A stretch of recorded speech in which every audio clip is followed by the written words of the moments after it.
And I'd gone to seminars and I'd seen motivational speakers, which, by the way, I'm not. I like to consider myself more of an inspirational speaker. We're in New Jersey. I can motivate you to do anything I want with $100. Right? And that will go for about a day. But if I inspire you, you could inspire a nation. You could inspire a generation. This is my buddy Joe that we talked about earlier. And for those of you who are not from New Jersey, that's our former governor, Christy Whitman. Joe grew up in Linden, and he used to always come over to my house because I used to practice my English with him. Believe it or not, English is my second language. Spanish is my first. So I used to practice my English with him. He would come over to my house and practice his Spanish with my mom and with me, and I used to interpret for him. So we had we had great friendship going up. For years, we were great friends, but he never invited me to his house. I was like, that's weird.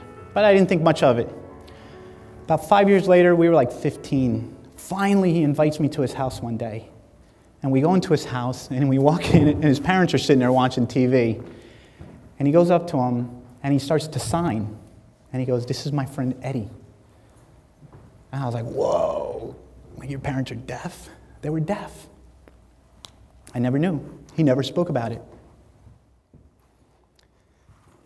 A minute later, we go in the kitchen, and we go to get something to drink. And I said to him, "Joe, you never told me," I'm whispering, right? Like they could hear me. I said, "Joe, you never told me your parents are deaf." And I said, "How long have they been deaf?" And his father in the other room says to me, he goes, "All my life." Now, if you don't know deaf people, they can't hear their own voice, so they sound a little bit funny. And, so he goes, "All my life." And I'm standing there, and I look at him, and I look at Joe, and I'm like, "Oh, I thought you said he was deaf." And Joe goes, "Yeah, but he can read your lips." I was like, oh, got it. Got it. At 15, in that moment, it was just a rush. And I figured it out. Two things happened to me that day that changed my life. Number one, I told Joe, "You will never interpret for me again." And that day, I started to learn how to sign because I didn't like being on the other side. Yes, you're very happy. I did not like to have to depend on him.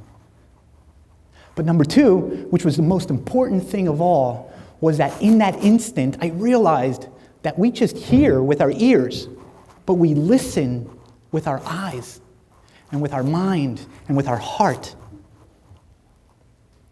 It took a deaf person, somebody who had never heard a sound, teach me how to listen.